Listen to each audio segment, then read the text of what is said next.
Olá pessoal, estou aqui mais uma vez para nossos bate-papos contemporâneos. Na verdade, hoje eu pretendo dar continuidade, de uma certa forma, ao vídeo o último vídeo que eu fiz, tá certo? Embora, em especial, esse vídeo de hoje ele foi inspirado em um outro vídeo que eu assisti de um colega que falava sobre um adulto, né, que estaria vivendo um momento de grande mal-estar em sua vida, desregulando muito emocionalmente. E aí o colega fala que dentro desse sujeito deveriam habitar várias crianças feridas. Foi aí que me veio a ideia de fazer esse vídeo de hoje, não é? A ideia de que esse adulto desregulado ele estaria assim por conta de crianças feridas que habitariam o seu interior.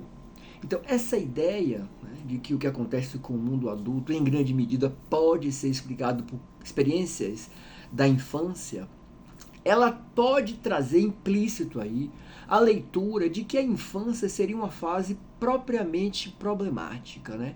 Uma fase que teria características que precisariam ser superadas e que, se não fossem superadas, poderiam provocar problemas no sujeito adulto.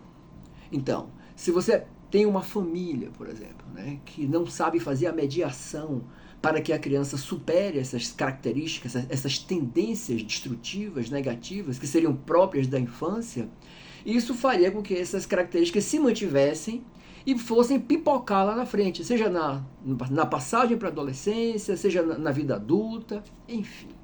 Mas a causa seria lá, a infância e, por outro lado, uma família que não soube fazer o devido manejo para que a criança pudesse amadurecer e renunciar a essas características nocivas, né, da infância.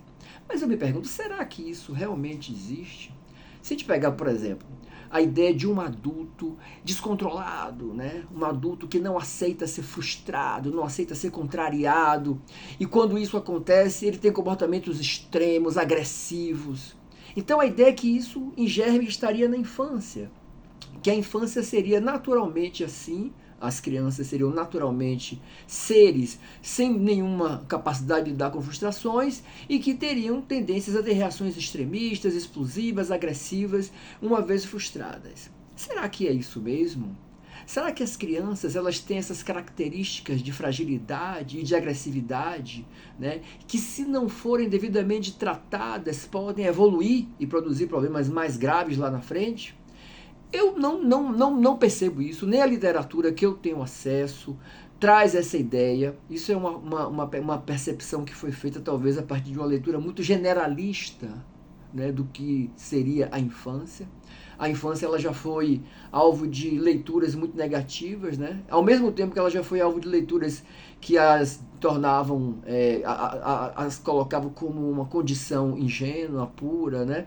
Ou também uma outra leitura negativa que coloca a infância como uma fase perigosa, com características que precisam ser domesticadas. Então, essas leituras essencialistas que colocam a infância seja como uma fase de pureza, seja como uma fase de perversão, isso pode terminar produzindo leituras reducionistas e muito limitadas para entender o fenômeno adulto.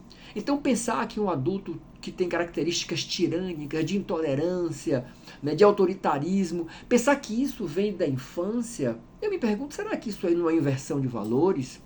Será que essa tendência à intolerância, né, essa dificuldade de dialogar, essa negação do outro, será que isso não seriam características do mundo adulto?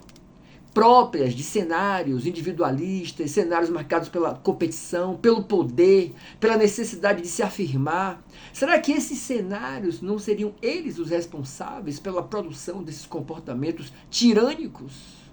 Ao invés de pensar que isso veio da infância, né, de uma característica intrínseca da infância que não teria sido devidamente mediada pela família para impedir que o adulto se tornasse um adulto problemático? Pois é, são perguntas que ficam aí para a gente pensar. Um abraço grande e até a próxima!